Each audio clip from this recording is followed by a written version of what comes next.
fit inside of the container, please bag it. Hello, I'm Dick Gibbs. I'm Councilman for District 3, St. Charles Parish. These trucks are equipped with an arm that picks the garbage up from the right side of the street.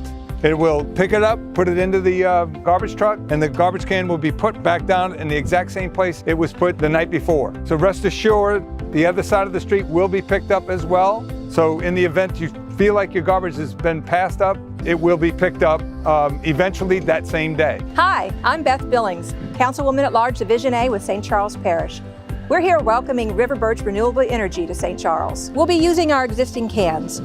Containerize all your waste and keep your container 3 feet from existing mailboxes or vehicles. And remember, handles to the house.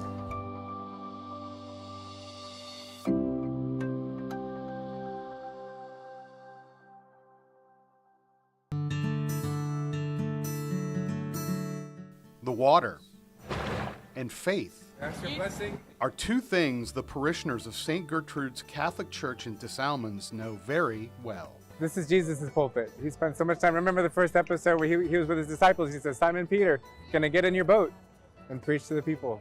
So this was the first pulpit, and it's really special to be where the people are. Father Steve Dardis took to the water for Desalmans' blessing of the fleet. Hundreds of boaters took their turn at the floating pulpit to receive this nautical blessing. It's refreshing. It's good to see that you have people that are willing to come out, like the priest we have today, that is willing to do this.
St. Charles Parish Council meeting on Tuesday, July 5th, 2022 at 6 p.m. in the council chambers in the parish courthouse. Please silence all electronic devices and remove all hats. This meeting is called to order with a prayer and the Pledge of Allegiance from Pastor Charles Johnson Sr. with the Mount Zion Community Church in Boutique.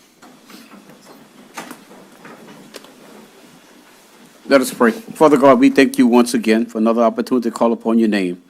We pray, Lord, for this session tonight, Lord, that you would lead us and guide us and direct us, Lord, into the ways of truth today. We pray for everyone that has requests today. We pray for our government officials, Lord, who take care of business before them tonight. That you will give them, Lord, the wisdom they need, Lord, and understanding hearts today, Father God, to do all things and do it well, according to your will and according to your way. For it's in your name we pray. Amen. Amen. Pledge allegiance to the flag of the United States of America, and to the republic for which it stands, one nation, under God, indivisible, with liberty and justice for all. Thank you, Pastor Johnson. A motion and a second is needed to approve the minutes from the regular meeting of June 20th, 2022.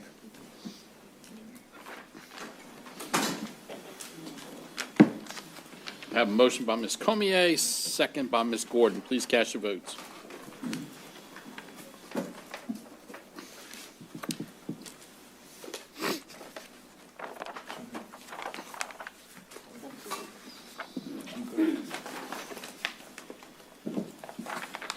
And that motion passes unanimously with Councilwoman Belloc absent this evening. Special business, proclamations, canvass returns, etc. 2022-0194, in recognition, Mr. Scott M. Galliano, Planning and Zoning Commission. Ms. Comier. Thank you, Mr. Chair. The St. Charles Parish Council and the Parish President deeply appreciate your years of service on the St. Charles Parish Planning and Zoning Commission. Mr. Scott M. Galliano, District 7 Representative from May 3rd, 2010 to May 31st, 2022. Tonight, we have Mr. Galliano here, and I will just make one quick note. You have served on this longer than I have served on this council. So thank you for that.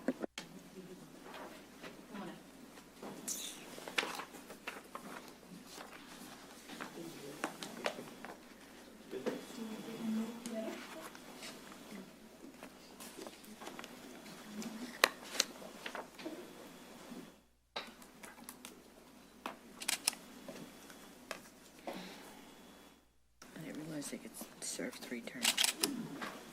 Thank you. That was prior to the term, wasn't it?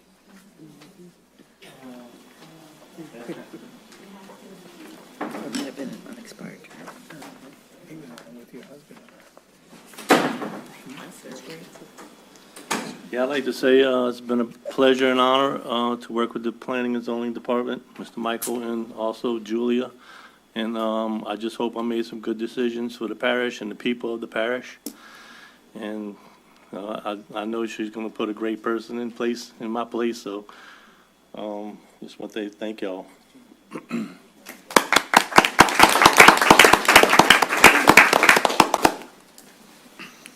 Thank you, Mr. Galliano. 2022-0199, in recognition, Retired and Senior Volunteer Program, RSVP, serving the river parishes for the past 45 years. Mr. Jewell. Thank you, Chairman. In recognition, whereas Retired and Senior Volunteer Program, AmeriCorps Seniors is a network of national service programs that provide older Americans the opportunity to apply their life experience to meet community needs, and whereas the river parishes are communities rich in volunteers dedicating their time and service to RSVP, making significant and positive changes, great or small, through their individual and group actions. And whereas we have never needed the volunteerism of America and the RSVP program more than we do today. And whereas RSVP volunteers network and serve the river parish communities through numerous agencies, schools, churches, and service organizations. And whereas volunteering one's time, talent, and resources has been a significant part of our American heritage, and it is crucial that we continue such a rich tradition of giving and sharing to preserve and improve the quality of life of the citizens of our communities. And whereas the receiver is not only one who benefits from volunteer service, for the giver reaps the reward of improved skills and widened horizons as well. And whereas experience teaches us that government alone cannot meet all of the needs of our parish, nor solve all of the social problems. So therefore, we recognize our RSVP volunteers and program are truly our valued treasures. And whereas Thursday, July 14th, is a special day designated to the river parishes for recognizing those who give themselves and encourage all citizens to become involved in volunteer work. And whereas the St. Charles Parish Council and the Parish President would like to thank all of the RSVP volunteers and service organizations and businesses who have given their time, energy, and resources to their communities through volunteer services. Now, therefore, be it resolved, we, the members of the St. Charles Parish Council and the Parish President, do hereby recognize the retired senior volunteer program for serving the river parishes for the past 45 years. And I have Ms. Jeannie Arapi as well as some of our RSVP seniors here to accept this award. Give a motion. Huh? That's June. That's June. I just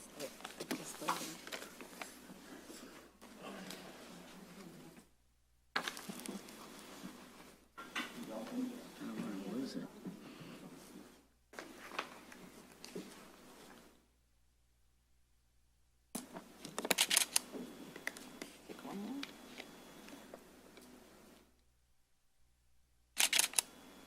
Thank you. Make them all talk.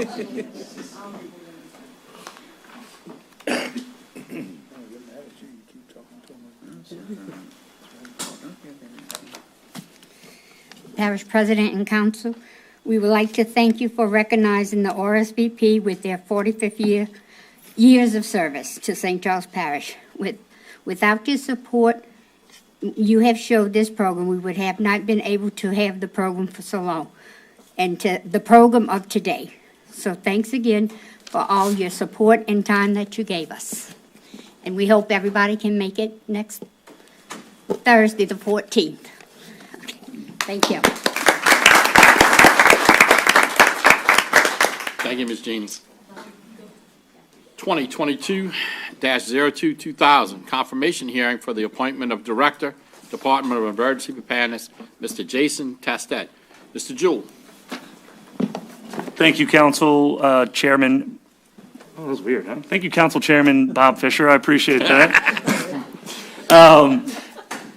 And council members as well. It's my honor to place the confirmation of Jason Taste before you to serve as our EOC, our next EOC director. Jason has served in the EOC for many years. In fact, there's probably not one thing you can find in the building or the design of that building or any document within the building that Jason has not played a part in. He's been offered this role many times, but has declined it. And I was very excited to hear when he decided that he wanted this position, because I know he's going to do a wonderful job. So with that, I will let the confirmation process proceed, and you may ask any questions that you want of Jason. Okay. File number 20-2022-02 is now open for public comment. If there's anyone who'd like to come up and speak on behalf of this item, please do so now. Please state your name and address for the record. You'll have 3 minutes to speak. Seeing none, public comment is closed. Any council discussion? Ms. Fonseca. Jason, all I've got to say is I'm glad to have you, and it's about time. Thank you. I feel the same way, and it's an honor to be nominated by President Jewell and him having that confidence in me. So, thank you. Ms. Billings. Jason, this is my first term here on the council, and indeed my first hurricane season. Your help to the council during Ida was immeasurable. Thank you very much, and I'm proud to support you. Thank you. And thank you all for what all you do and your contributions during those storms and events.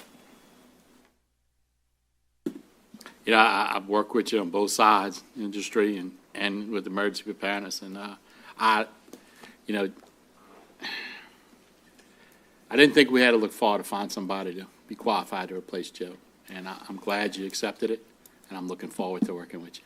Thank you. I feel the same way. And with all the emergency services, fire departments, that's really the key here in the parish is just the relationships that all the emergency services and the people that come together to make up the emergency operations center. It's not just us. It's everybody coming together and having those relationships. And that's really my number one goal is to maintain those relationships amongst the emergency response community and also make them stronger. And that includes private business and industry, everybody coming together. Ms. Cormier. Thank you, Mr. Chair. Jason, how many EOC directors have you served under? Joe was the fourth. 4. Yeah. That's commendable, and I think that says a lot about you, and I'm sure you've gathered a little bit from each one of them. But I will say I've served through a few as well, and you've leveled out every hurricane where I felt if Jason said it, then I'm okay. Like if Jason says we're okay, then we're okay. So I think we've all come to trust you through these hurricanes, and I don't think anybody better can be standing where you're standing. And thank you. And that's really a product of what the council and parish presidents have provided to us in the EOC. Without that support, us getting training and education and being able to spend a week at a time at the National Hurricane Center with those experts, we wouldn't be able to be confident about the storms coming in land and the effects that we'll get. So it's really just what you provide us and allow us to do that. We're looking forward to you not having to do a whole lot, so we'll all cross our fingers that I'm hurricane on seasons board are light, 100% with right? that too. Yes. You'll be our lucky coin. Thanks. Thank you. Yeah, I think we're all hoping you really have a boring year. So. Yes, we could use one. Yeah. Please cast your votes on the confirmation of Mr. Jason Tassett, Director of Emergency Preparedness.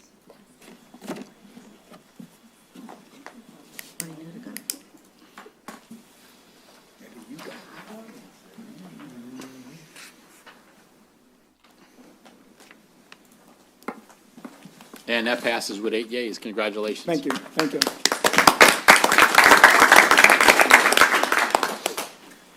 All righty, moving right along. Reports, finance, and administrative activities. 2022-0201, the South Louisiana Port Commission. Mr. Matthew, the floor is yours. I thought that was me again. Thank you, Council. I appreciate it. For the record, my name is Paul Matthews, the CEO of the Port of South Louisiana.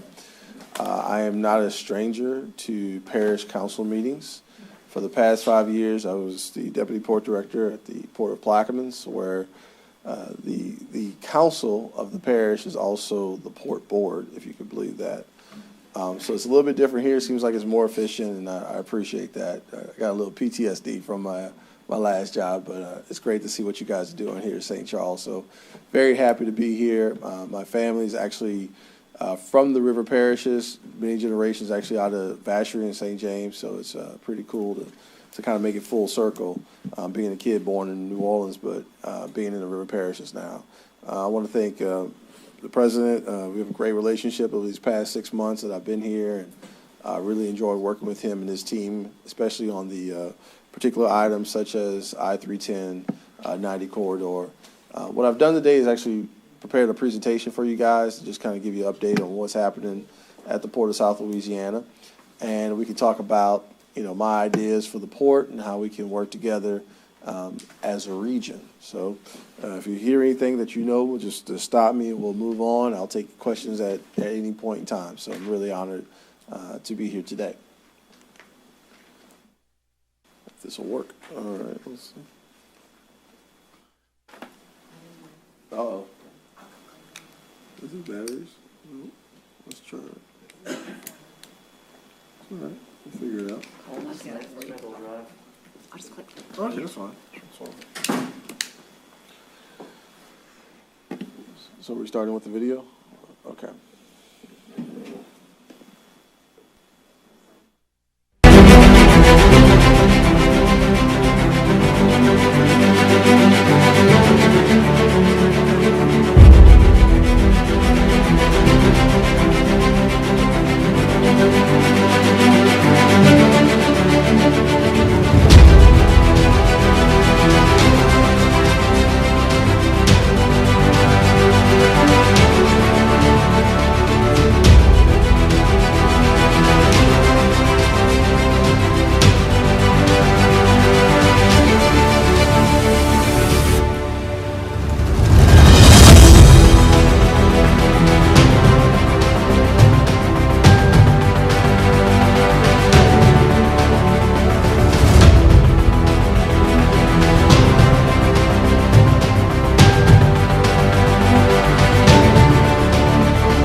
if a picture is worth 1,000 words, a video is worth 1,000,000 pictures.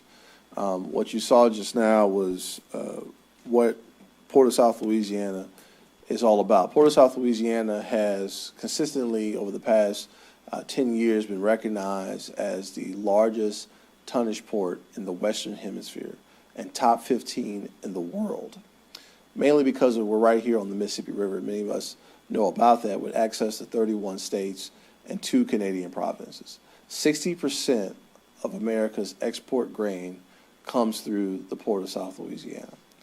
And we have over 110 million tons of chemical products in our port. So we're feeding the world and we're fueling the world right here in the river region. In particular, we all know about the Ukraine-Russian conflict, which is 5,900 miles away. Well, that comes right at our doorstep because of all the grain exports that we move to the rest of the world. There's very serious consideration about food shortages and prices going up because of the lack of access to Ukraine and Russia, where Ukraine and Russia are both 2 of the top 6 corn producers and exporters in the world. Ukraine is one of the top wheat exporters in the world. So Europe, North Africa, Japan, and China will have some very serious issues. And it's right at our doorstep at the Port of South Louisiana where we can have an impact in making sure that America's farmers are moving more food than ever before, more grain than ever before to the rest of the world so that we deal with this issue in Ukraine and Russia. I also put these numbers on here. 38 congressional districts are connected to the Mississippi River and its tributaries. There's more than 500 million tons of cargo, more than 6,000 vessel traverses every year along the Mississippi River, and half of those are at the Port of South Louisiana. We are truly at the nexus of what happens on the Mississippi River and its connections to the 31 plus states and 2 Canadian provinces. More than 48 barge lines and 192 pipelines and major rail lines, including the KCS, the UP on the West Bank here, and also the CN, connect right into the Port of South Louisiana. Now, if you go to Georgia or South Carolina or California and see the ports in those states, they may only have 1 Class 1 rail line of the 6, but we have 3 within our region. It really puts us in a significant position to attract more businesses here to our region and to retain and expand businesses that we already have. And so my focus has been here with St. Charles Parish and St. John and St. James as well to really have a regional focus, and that this port not be on the sidelines, and that we take the lead and we support everything that you guys are doing on a daily basis to attract business, to retain, and to expand businesses any way that we can through logistics, supply chains, and intermodal connectivity each and every day through the water, rail, road, and also air, because our port is one of only 2 ports in the state of Louisiana that owns its own airport. And every day we're working very hard to make sure we have the funding to expand the runway so that we can get larger planes and more cargo planes in and out of the port and truly be multimodal. I mentioned some of these numbers already, but number 1 domestic trade port in the United States. Number one grain exporter in the United States. I love these rankings. I'm a college football fan, so anytime you get the rankings of number 1, very much appreciate this. Energy transfer port. We are a major energy port. You see all the names of the Shells, the Valeros, Marathons, the Dows of the world, IMTTs. Also foreign trade zones. So being a major foreign trade zone port and merchandise received and the value of that significantly impacts day-to-day basis our jobs, our ancillary jobs that come with it because of that significant value. The state of Louisiana has been, for the last 10 years, considered the largest foreign direct state for investment per capita than any other state in the United States. And that's because of places like St. Charles Parish and other parts of the river region working in concert with the Port of South Louisiana. So here's just numbers specifically for St. Charles Parish I wanted to show you. Of the amount of tonnage, 85 million in total tons, 1,300 vessel traverses. So almost 25% of the vessel traverses that go up and along the lower Mississippi River from Baton Rouge all the way down to Plaquemines serve right here in the river region, serving the ADMs, the Bunkies, Shells, Valeros, and IMTT right here in St. Charles. So I'm very proud to promote that on a daily basis to companies all across the world about what's happening with our port right here in St. Charles Parish. So you look at the breakdown of numbers, what kind of port are we? We are a bulk port mostly. You look on the grain side, whether that's domestic or even international, going to places such as China, Japan, Europe, North Africa. But we also have the major crude oil products with the 3 refineries and the 10 storage units, along with the petrochem products that service all different things that we use on a daily basis, whether it's the plastic in our shoes or in our glasses or the Ziploc bags that I zip up for my kids to fixing their lunch when they go to school or camp right now. All those little things on a daily basis come back to our ports and our industry, and we're very proud of that. We're all over the world moving cargo. On the export side, obviously, mostly the grain, as I mentioned, but on the import side, focus on petrochemical products. Our largest import country is Jamaica. They're moving a red clay that we extract bauxite, which then is used to make aluminate, which then makes aluminum. So next time you go to the grocery store and you're buying Coke cans, you can think of the Port of South Louisiana and importing cargo from Jamaica. It all comes together at the end of the day through supply chain and logistics. And supply chain and logistics have now become household terms because of COVID. We recognize that. So we are seeking to take advantage of that right now and making sure that we educate the community, local community, we educate our legislators, the community colleges, technical colleges, if you will, universities, to make sure that everyone understands the importance of not only the Port of South Louisiana, but the ports along the lower Mississippi River and what they do on a daily basis. So I've only been here for less than 6 months, right?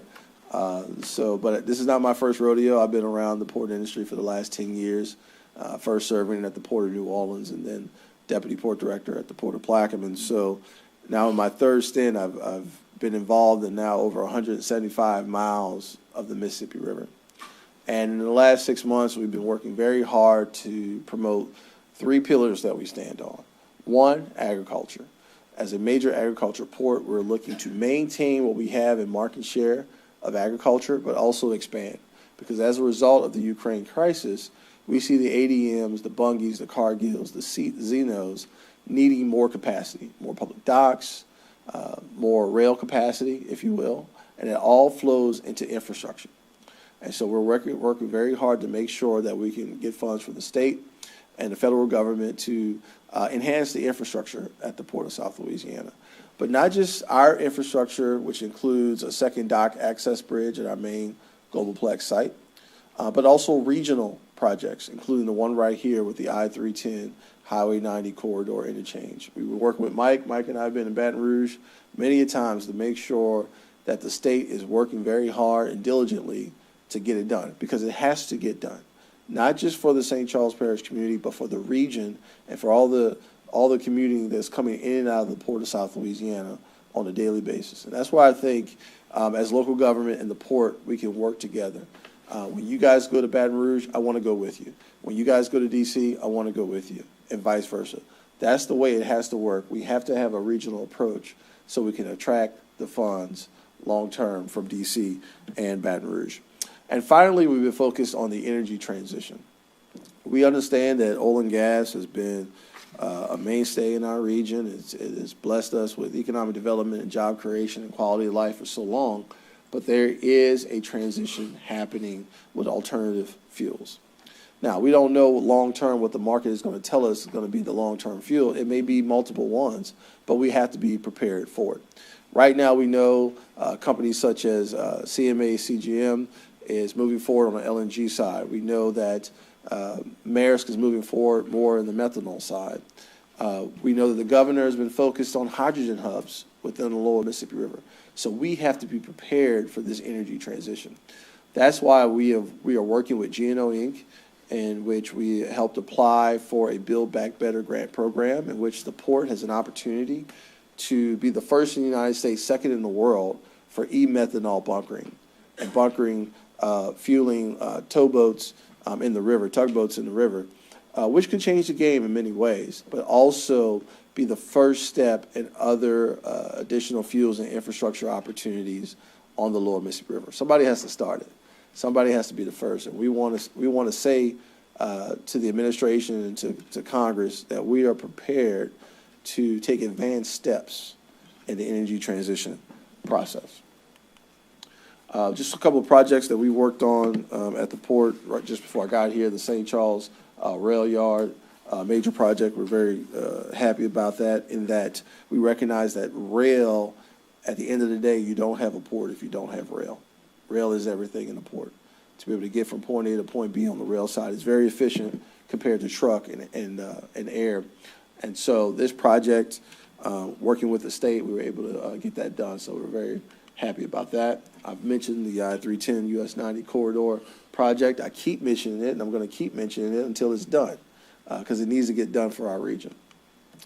Along with that, we see the Diamond Green Diesel project, Bungie Grain projects, again, major capital investments to our area with over 1.5 almost $1 billion of development, private development, coming into St. Charles Parish in our region. And that affects you guys on a daily basis. I get that, because working in Plaquemines, I understand small towns and small government, and looking at your ad valorem taxes and providing the services that are needed, not only for the community, but also for the infrastructure for the port. So very much grateful for that. I mentioned the Hydrogen One bunkering. I talked about that, the e-methanol, which is the first in its kind. We hope to get that announcement pretty soon, over the next few months. And once I get it, I'll come back and hopefully give you a positive update. Well, that's all I have. Like I said, I've only been there for less than 6 months. I do know where the bathrooms are. I figured that out. But we have a long way to go. And so I'm honored to be here today. I look forward to working with all of you. Again, thank you, Mr. President, so much for really welcoming me my first few weeks here. It's been great. I do want to say, just point of personal privilege, I am very grateful and thankful for Councilwoman Cormier, who's here, serves on our staff. Very proud to see her in her element here today. And you guys have a good one. So thank you all so much. If you have any questions, subject to that. Thank you, Ms. Matthews. Mr. Jewell. Thank you, Chairman. I have two very complicated questions that I want a full analysis on. So we've been hearing a lot about the cost of shipping a TEU, one container from China to America, and how that used to cost somewhere maybe around $10,000, and it's now $40,000. Yeah. So what exactly is driving that? Is it fuel prices? Is it labor shortages?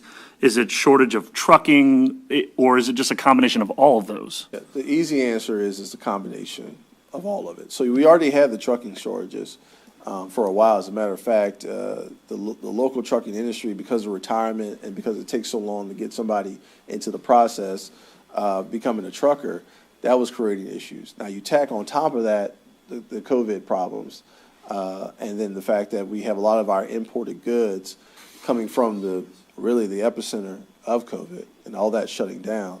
It creates a lot of issues there. With the labor shortages, also technology backlog creates an issue. So for example, 40% of all containers that come into the United States mostly come into LA Long Beach, two different ports. From Shanghai to LA Long Beach, it probably takes 3 weeks. Well, the ship is sitting out to sea an additional 2 weeks before they can get to the dock. And then from there, it settles at the dock before it gets on the rail, and then takes a rail bridge to Kansas City, Chicago, Dallas, Austin. People usually think that Houston serves Dallas. No, LA Long Beach serves Dallas. So the Samsungs, the Walmarts, the Amazons of the world are actually looking at new trade routes, because the ones that they have just don't work as well as they need to happen. So that's why they're looking at Mobile as a potential new site. We know that New Orleans is building their Violet site they're looking at. Also, Plaquemines is looking at a site near Myrtle Grove, because all those major importers need new trade routes. And we'll see that same thing in South Carolina, Georgia, Tampa moving forward. So it's a lot of moving parts going on that we just have to adjust. And then my last question is, I know y'all are building a nice new office building and everything. What's the status of that, and when do y'all think that's going to be complete? Well, I think when I first started here, we were hoping for May or June, but I think what we're pushing now is, in 2022. That's what we're focused on. But it's going to be our new building, new administration building at the Globalplex site. I'm really excited about it. It's a $10 million facility. My promise and my offer to you guys, and I say this to St. John and St. James and other ones in the region, we want to be a refuge for economic development. It is going to be the Port of South Louisiana Economic Development Center. And anytime you guys need to use it, you guys just let us know. There's maybe some opportunities to do so. We want to offer that to y'all. So, I want to thank you for your support. Different things, both Julie and I have fought for risk ranking 2.0. You've been a very big advocate of that. The fact that the technology and the amount of stuff that's coming through the river. When we were in Washington, we were able to tell FEMA exactly what they were dealing with. They want to cut us all off. And the things that you mean to us, and we do appreciate that support and your offer to come with us. I really do appreciate that. Yes, sir. I thank you for coming tonight. Thank you, guys. Appreciate it.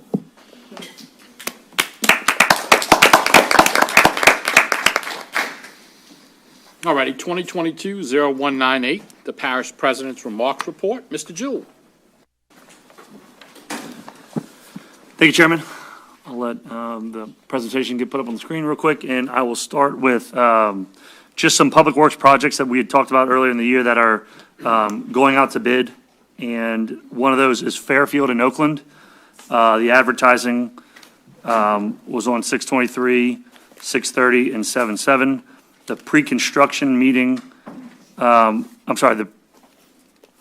bid opening will be on 7/26, so July 26th of this month.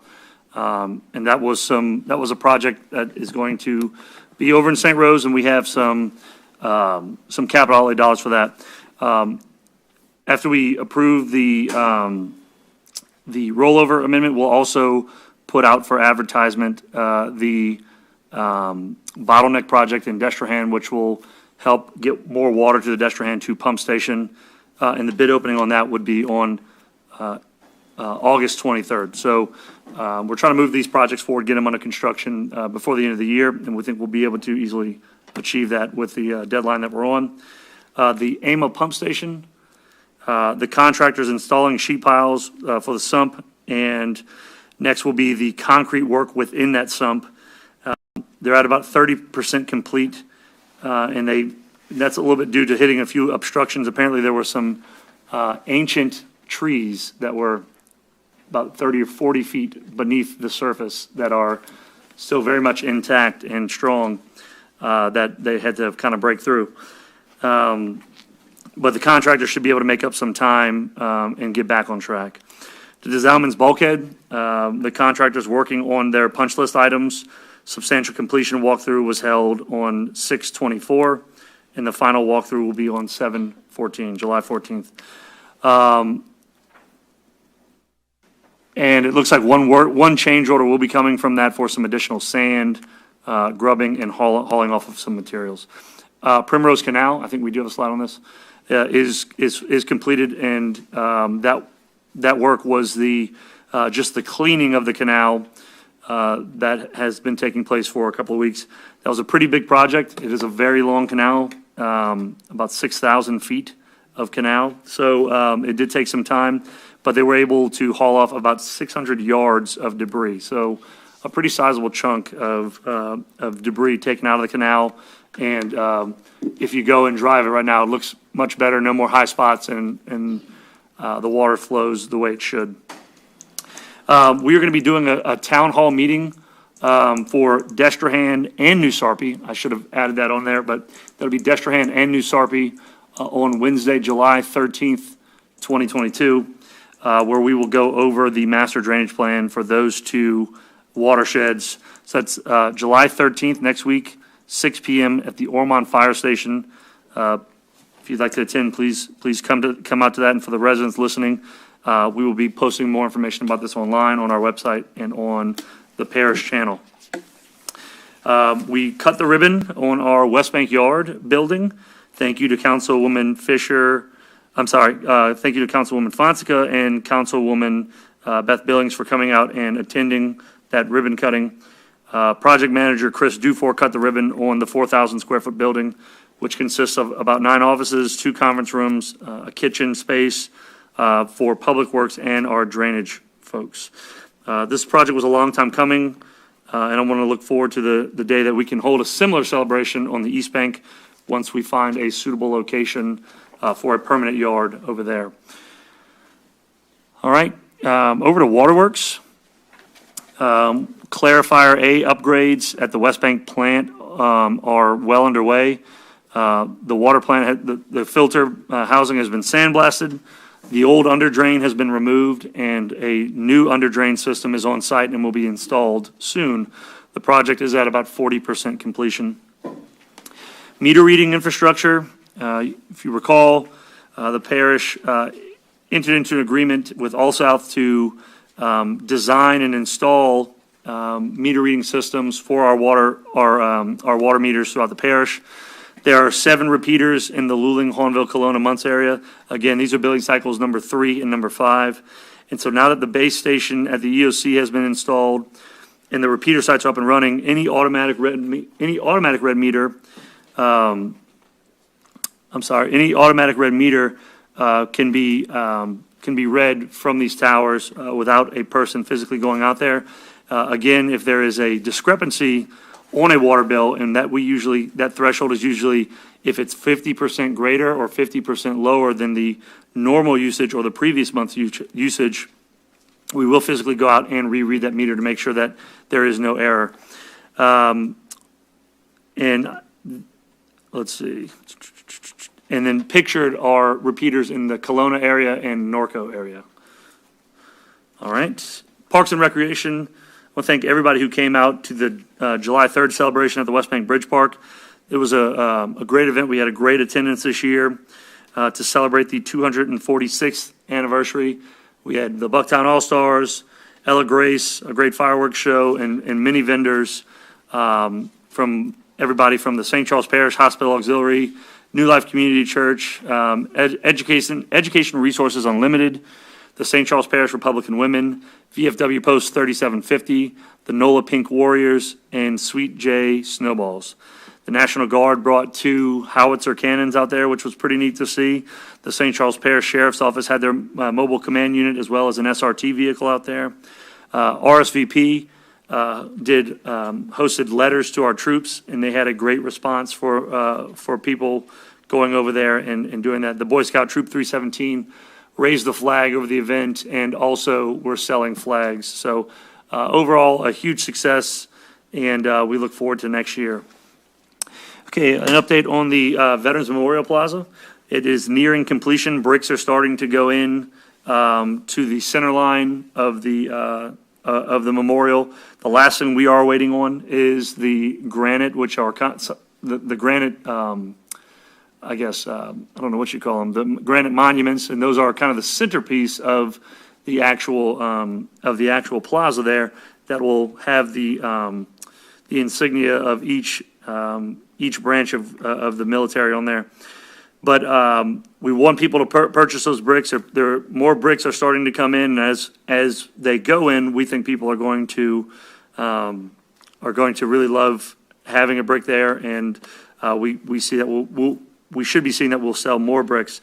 But we have a special Facebook page, a special website page for the bricks, and that's at www.stcharlesparish.gov/bricks, or you can go to a local library, the VFW.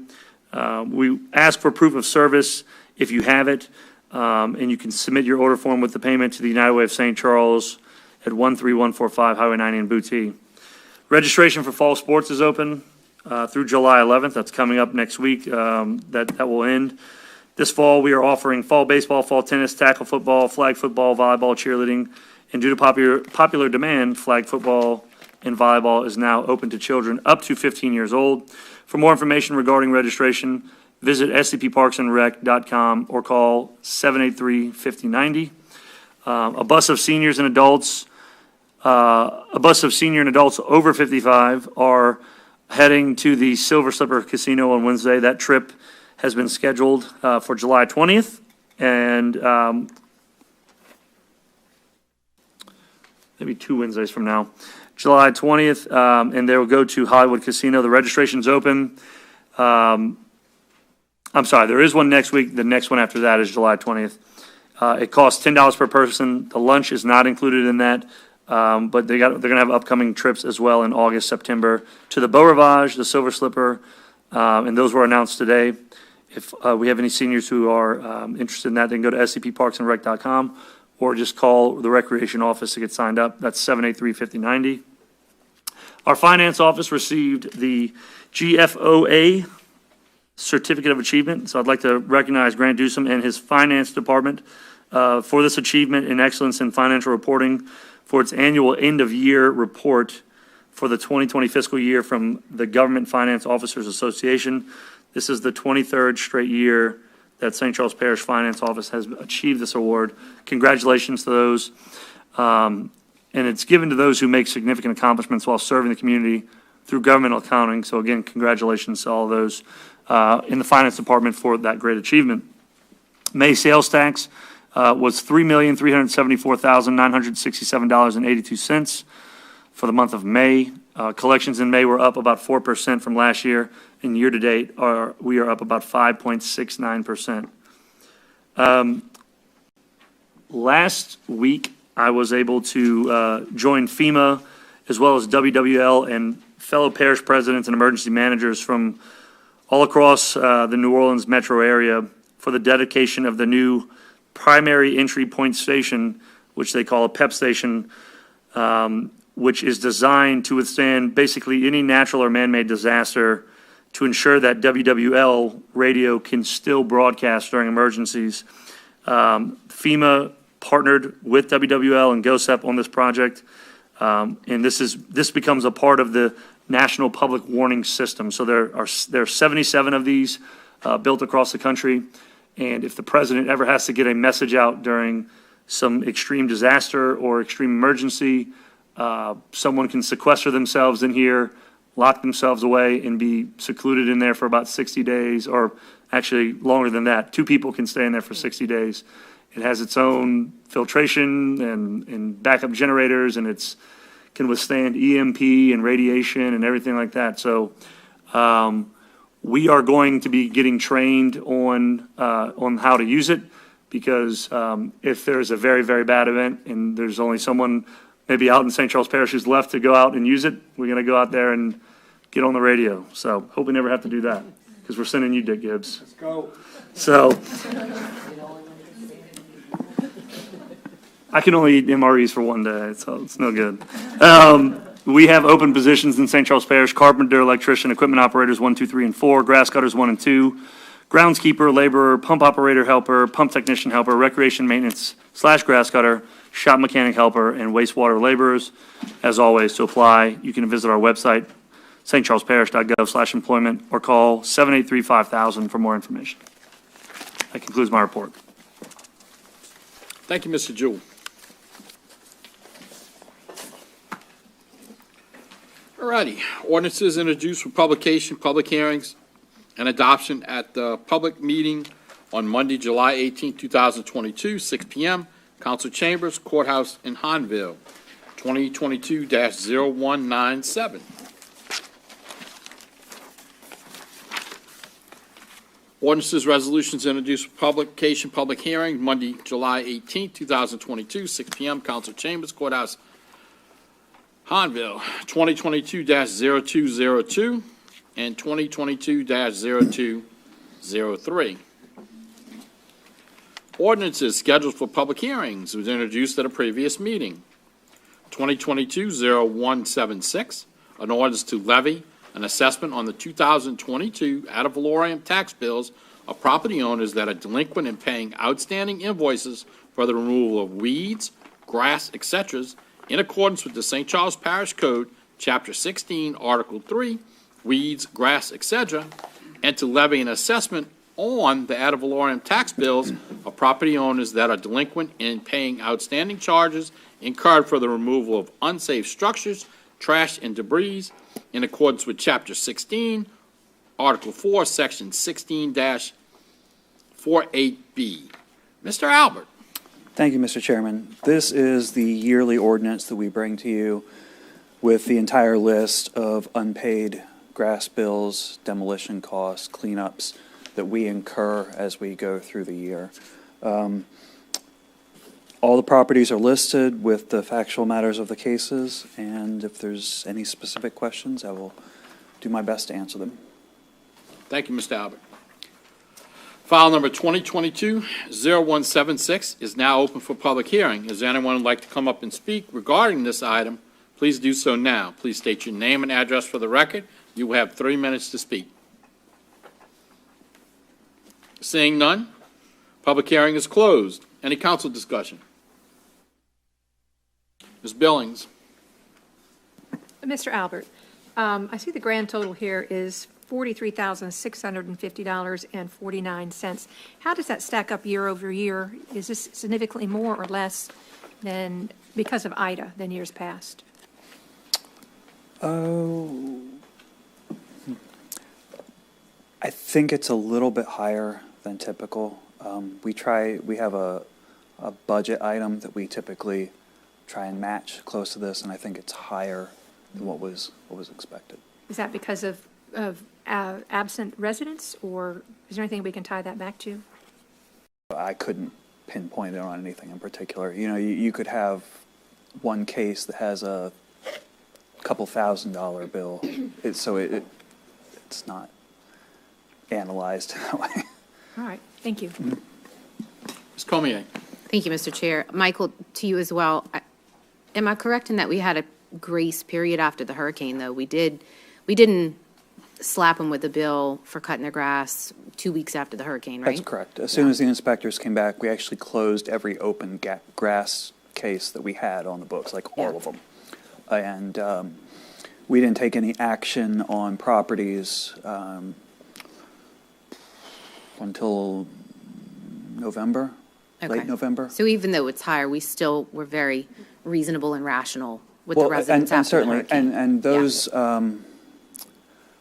with the way the process is laid out, those charges wouldn't probably be on this one. It would maybe be on next year's, or even the one after that, because the most expensive things are going to have time in court with costs, and then all the process that goes with it. Okay, thanks. Ms. Gordon. Yes, thank you, Mr. Chair. Michael, can you kind of give the public an idea as to how you all actually get to the cutting of the grass? Because I know we have residents that call and just think that the parish can go out and cut grass because it's high. So what's the process? Well, at first the inspectors try and make an initial contact with anyone who has a high grass. A lot of times we get things resolved before any papers go anywhere. So they'll leave a door tag, or occasionally they'll post a sign. You'll see those in people's yards. And those signs are meant to get someone's attention. That's not the actual penalty. That's really the outreach when we don't have a phone number or contact or anything else. If they don't get any return service from the owner, we will send out a series of 2 letters over a period of about 60 days. And then at that point, we can go and have the property cut. We have contractors on a rotating schedule. So if I have 5 jobs to do, the first 5 people on the list will be offered one, and then we'll go back through it. So it's constantly fair as to which contractors get those opportunities. Now, if a property has had multiple violations in 1 year, so you get that 60-day period before we cut, because it is relatively expensive. After that, when you're a repeat violation, we can cut it after 10 days. So if you have a violation, even if you cure it, later on, we can go back and move the process along much faster. So problematic properties, we try and get those dealt with. But there is a very reasonable period for addressing any complaint, much to many neighbors' frustrations. But when it comes down to it, this is the final point where it goes on your tax bill, and you can have a $500 yard cutting. So we try and be careful with that. Mr. Dufresne. Thank you, Mr. Chair. Michael, what's the percentage you think of people that are repeat offenders on that list? Less than 10%. Less than 10? Really? The ones that are problems are repeated problems and they're pronounced, but it's not like a constant. Interesting, because some of those names seem very familiar. They own multiple properties, usually. Yeah.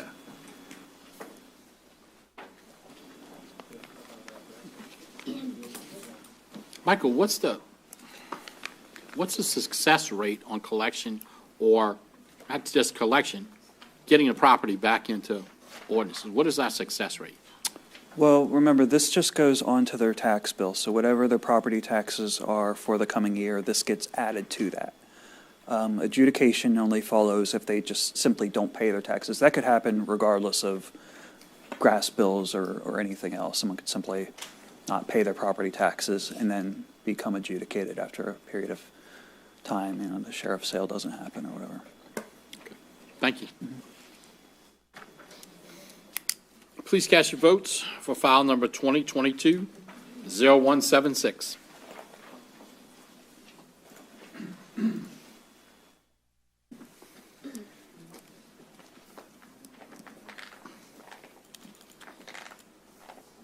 And that passes with 8. 2022-0180, an ordinance approving and authorizing the execution of a professional services agreement with Digital Engineering and Imaging to perform planning services for the road maintenance 2022-23, project number P220501, in the not-to-exceed amount of $316,728.72. Mr. Palamone. Thank you, Mr. Chair. So the last time that we performed these services was back in 19. Since then, we've had additional roads added to the parish. So we're engaging Digital on a 2-year contract to reevaluate all of our parish roads, including the new ones. We're required to do that even on the federal funds because we get $500,000 a year on federal highways, and there's certain criteria that needs to be filled out and sent up to the state. So the consultant will perform the assessment on all the parish streets. This kind of goes hand in hand with our boring contract that we did the last council meeting. That will also be used in what we have to do as far as reconstructing or repaving the roadway. So they will do the pavement streets for 22 and 23 in the road maintenance program. As you know, we pulled up the rear this year. We did 2 years because we missed 20. So we'll pick it up again next year based on their findings. They will also oversee the field operations of the contractor working on the project and also provide the plotting information for our GIS system on the road borings that we're going to be having. $316,782.72, and Public Works and the Administration ask for your support. Thank you, Mr. Palamone. File number 2022-0180 is now open for public hearing. If there's anyone who'd like to come up and speak regarding the item, please do so now. Please state your name and address for the record. You will have 3 minutes to speak. Seeing none, public hearing is closed. Any council discussion? Ms. Cluley. Thank you, Mr. Chair. Mr. Palamone, will they also include private streets Parish roads. in their GIS? Parish roads. Only parish. The ones that we maintain, including some of those state routes that we maintain. Okay. No private streets. No private streets. No, I meant like, don't they do like the GIS tracking? You talking about like for our GIS systems? Yeah, that, like when we have a private road, that it'll update the GIS system to make sure that that's included. That's a good question for Lewis, and I can probably get you an answer for that if he's had them mapped. I know that sometimes Google Maps actually will tag some private streets. Mm-hmm. We show them, so I can see if that comes up in our actual GIS system. Yeah, thank you. Any further council discussion? Seeing none, Mr. Dufresne. Thanks. So we're talking engineer for design, project manager, and a resident inspector, pretty much? Yeah, they're going to oversee. This is basically a lot of these are overlay projects. So they'll oversee the field operations on whoever the contractor is. It's been Barry for the last 2 years. Okay. It's a lot of funds for 3 guys. What's that? It's a lot of funds for 3 guys. Because that's what it's going to end up being. I mean, being honest. It's going to be one engineer, a guy who's going to be a They're construction evaluating manager. every road in the parish. Yeah, they're evaluating every road in the parish. It's a 2-year contract. 2-year contract. I get that. Mr. Jewell. And I just want to mention, this is something that originally when I came in, that we wanted to do in-house. We wanted to bring this whole process in-house, but it just became too daunting of a task to get out and grade every single road and fill it out putting it in the format that we needed for the federal government to make sure we qualify for that $500,000 each year. So I will say that because I was the first one to say that we were going to bring this in-house. And just with the other projects that we were working on, plus this, it just wasn't possible. All right, thank you. Any other further council discussion? Seeing none, please cast your votes for file number 2022-0180.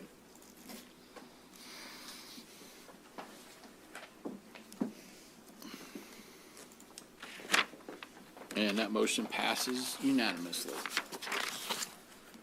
2022-0188, an ordinance approving and authorizing the execution of a professional services agreement with GIA Consultants, LLC, to perform engineering services for the Clayton's Pond outfall improvements. Project number P220204, and not to exceed the amount of $141,179. Mr. Palamone. Okay, so in accordance with the master drainage plan, Norco watershed, priorities 3 and 4, and this is actually also joined or coupled with the Engineers Canal project that we approved at the last council meeting. They kind of work hand in hand. We separated it and made 2 projects out of it. But basically, what we're looking at is additional piping crossings from KCS Railroad to Engineers Canal and improvements to connect the Engineers Canal and Clayton Pond between the railroad and Airline Highway, basically removing that berm. Again, priority 3 and 4 in the watershed. 2 priorities combined to better serve the anticipated reconfiguration of Engineers Canal Pump Station. The design fees also include, the design fees are $67,294, but in addition to that, we have supplementary services, topographic survey for the design area, a bathymetric survey for Clayton's Pond, title research, boundary surveyors, and permitting for a total cost of additional services of $73, total contract $141,179. This is a Go Mesa funded project, and Public Works and Administration ask for your support. Thank you, Mr. Palamone. File number 2022-0188 is now open for public hearing. If there's anyone like to come up and speak regarding this item, please do so now. Please state your name and address for the record. You will have 3 minutes to speak. Seeing none, public hearing is closed. Any council discussion? Ms. Billings. Thank you, Mr. Chair. Mr. Palamone, I see here that talking about pipes crossing from the outfall, there's going to be pipes that cross the berm. Additional pipes. We're going to remove the berm. Remove the berm, and additional pipes will be at. Additional pipes, KCS Railroad, Airline Highway, to improve the flow back and forth. So it's on the Airline Highway side, not the back side where the Engineers Canal comes together? Weirs so that Engineers Canal doesn't back up into Clayton Pond. Okay, all right. So will this in any way be detrimental or beneficial to those that live on West Pine Street that have the Kansas City Canal, Kansas City Southern Ditch Canal, where it dead ends into Engineers Canal? Do you know what I'm talking about, right at the pumping station? I don't believe so, because what we're doing here is, in addition to the Engineers Canal pump station that we're going to be improving, the sump area. Right. So we'll be able to collect more water, we'll get more efficiency out of all the pumps there. This will also support and stop water from flowing back into Engineers. Right now we get like a circulation going. Right, right. So I don't think as far on the, if you would on your micro level, I don't think it's going to have any effect on Right, but that water's not going to back up into that canal and cause more erosion. Detrimental flooding is what you're going after. I don't believe so. All right. Thank you, Mr. Palamone. Mr. Jewell. I just want to mention that the ditch that's right along the street you're talking about, which a lot of the residents say doesn't get any water or enough water, is that the same ditch you're referring to? There is another project further down on the priority list that goes along Mary Street, and that would help take that water, collect that water along Mary Street and then bring it into that ditch. This is a conversation I've had with Councilman Fisher as well as some of the residents down there. But this project should not have an effect on the folks who live along that canal right now. Thank you, President Jewell. So I appreciate it. It is going to increase the flow to Trepanier, which is the big thing. We got to get that water moving. And we've all had those discussions with Norco residents, and not about the fact that they've seen the circling. So I appreciate the administration moving forward with it, and I would ask y'all support for it. Please cast your votes for file number 2022-0188.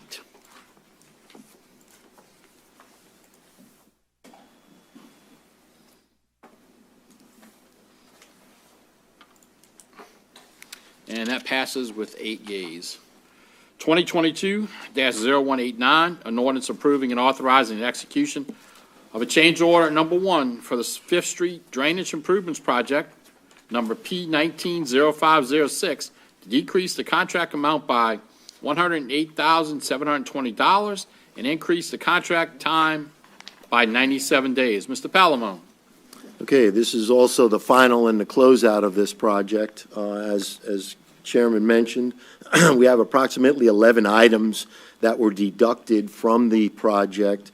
I know the biggest around the fact that we didn't need to replace the 8-inch water line, and the total reduction of those costs were $191,560. We did have to add a few other things. If you recall, we added additional police detail. I think that was for more like when the schools were opening on 5th Street. Some additional 8-inch sewer line and a head wall for that 60-inch flap gate that was just recently installed to complete the project. Total decrease is $108,720,000, and DPW and the administration ask for your support. Thank you, Mr. Palamone. File number 2022-0189 is now open for public hearing. If there's anyone who would like to come up and speak regarding this item, please do so now. Please state your name and address for the record. You'll have 3 minutes to speak. Seeing none, public hearing is closed. Any council discussion? Mike, I have a question, and I think we kind of talked about this. Part of this 5th Street drainage project was part of some state money, right? So does this $108,000 come back, and can we use it? What we're doing right now is we don't have all the bills submitted yet up to the state. I talked to the grants office today about that and also spoke with Miles to make sure that we have all the construction-related costs that the parish incurred outside of what the contractor incurred. They get those together and get them up to the state. So there probably will be some money left over, see if we can get it redirected. And Parish President spoke to me today to make sure that we keep that money in the Norco area, whatever that amount may be. Thank you very much. I appreciate y'all following up on that. Please cast your votes for file number 2022-0189.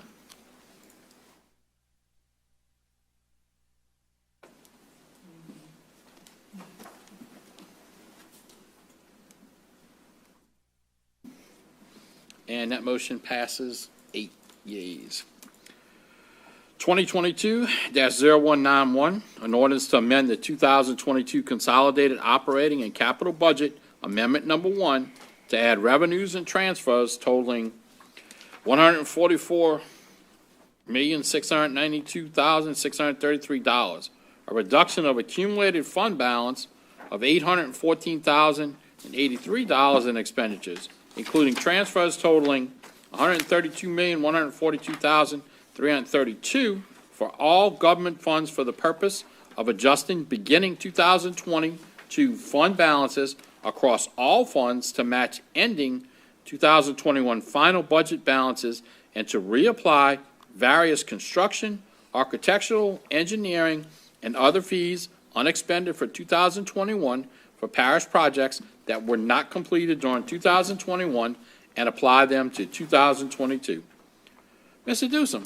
Thank you, Mr. Chairman. As stated, this is our first budget amendment for the year, and this is our true-up / rollover / kind of everything amendment for our governmental funds. We've got obviously a lot going on in this amendment. A lot of that is due to what occurred last year with IDA. So in addition to truing up our fund balances to match our ending from last year, we're also incorporating the $20 million loan that we did at the beginning of the year, the $12 million Go Mesa bond that we did, and also what we've submitted for our revenues or reimbursement to FEMA related to IDA of around $34 million that we've submitted so far, and there'll probably be more coming. So we have all that going in there, plus all the projects that are being rolled over in the various funds for governmental only. We still need to do one for our proprietary funds, which is waterworks, wastewater, and solid waste, which will really just be waterworks and wastewater. But we're still getting some numbers for them related to insurance and also estimated repairs related to all the IDA stuff for them. So we figured we'd treat them separate and just focus on the governmental funds with this one. So, awesome. Well, thank you. File number 2022-0191 is now open for public hearing. If there's anyone who would like to come up and speak regarding this item, please do so now. Please state your name and address for the record. You'll have 3 minutes to speak. Seeing none, public hearing is closed. Any council discussion?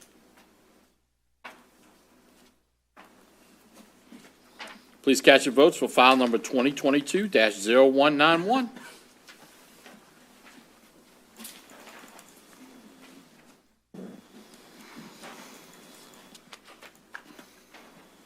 And that passes with 8 yeas. thank you.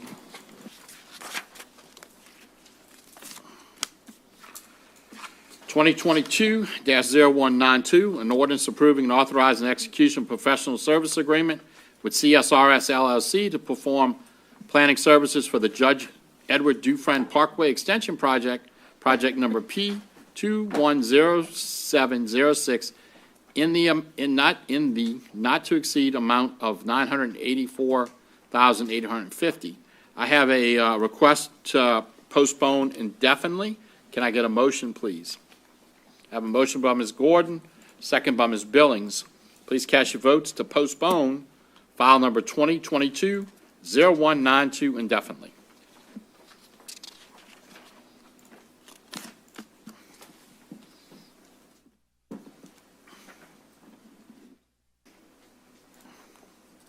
And that passes with 8 yeas. Resolutions. 2022-0195, a resolution certifying that the St. Charles Parish has complied with the bidding procedures of the Louisiana Revised Statute 38 statutes. South Louisiana English. 38.2211.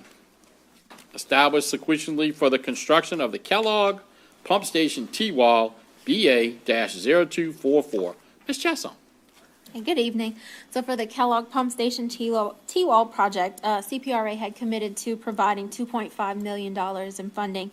And one of the deliverables within the funding agreement is that we certify that the bidding of the project was in accordance with Louisiana Public Bid Law. I worked with Mr. Sam and also the legal department to ensure that we met every requirement along the way. So we just need this board resolution to provide to them to meet that deliverable. Thank you. You're welcome. File number 2022-0195 is open for public comment. If there's anyone who'd like to come up and speak regarding this item, please do so now. Please state your name and address for the record. You'll have 3 minutes to speak. Seeing none, public comment is closed. Any council discussion? Please cast your votes for file number 2022-0195.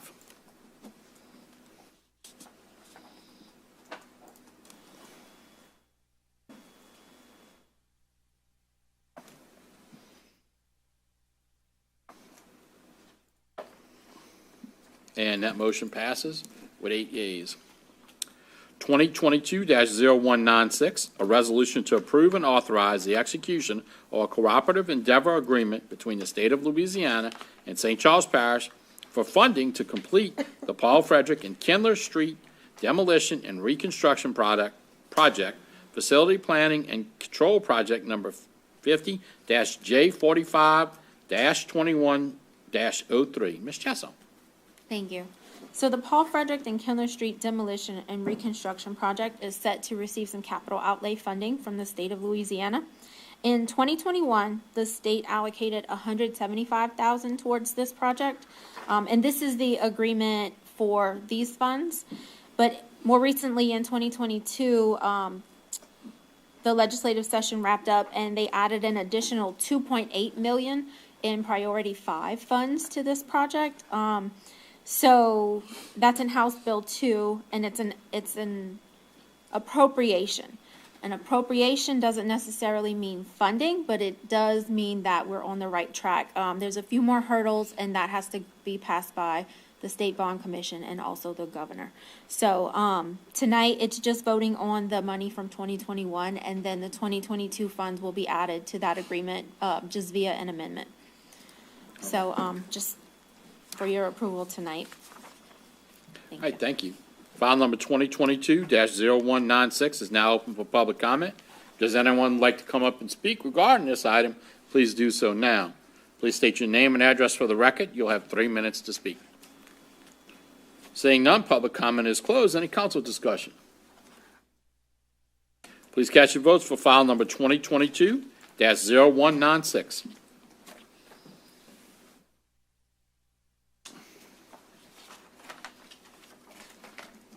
And that passes with 8 yeas. Thank you, Carl. Appreciate it. Appointments, 2022-0180. A resolution to appoint a member to the Regional Planning Commission.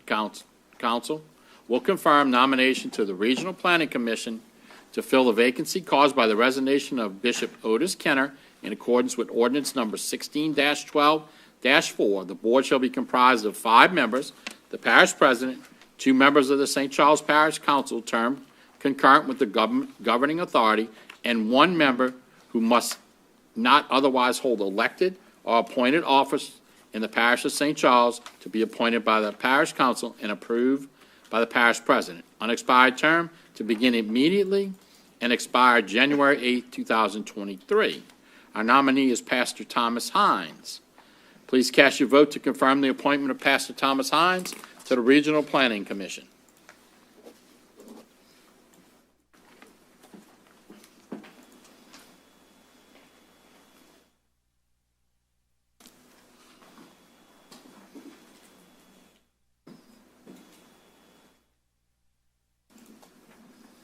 And that passes with 8 yeas. 2022-0164, a resolution to appoint a member to the St. Charles Parish Communications District representing the St. Charles Parish Council.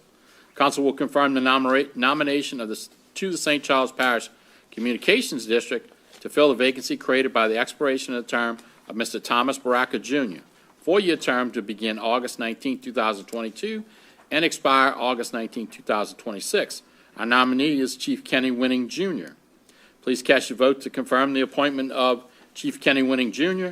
to the St. Charles Parish Communications District representing the Parish Council.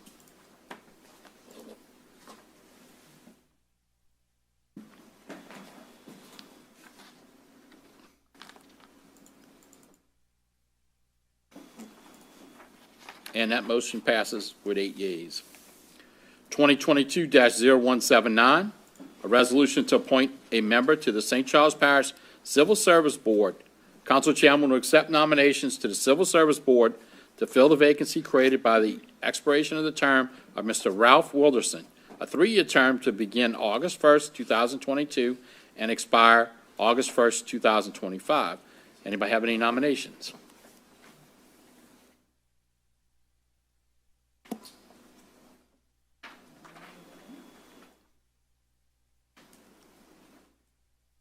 Question, Mr. Chair?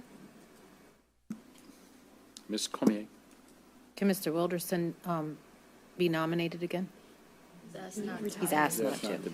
Oh, true. Thank you. Can we defer it to the next meeting? Okay, we're going to defer that one to the next meeting.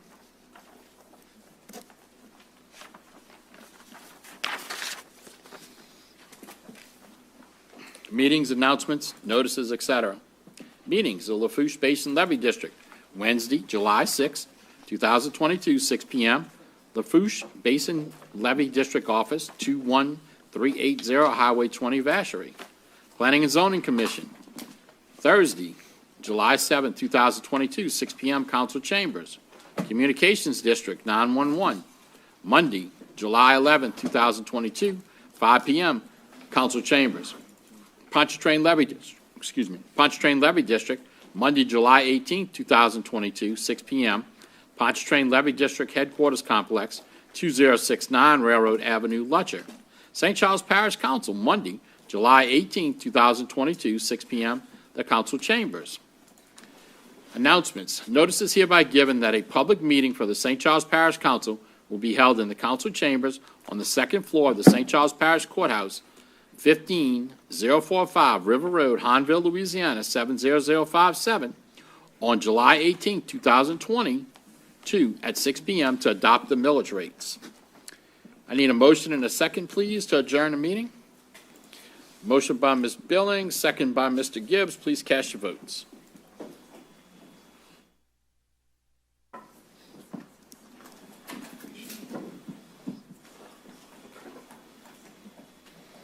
And that is with 8 yeas. Have a great evening. We're officially adjourned.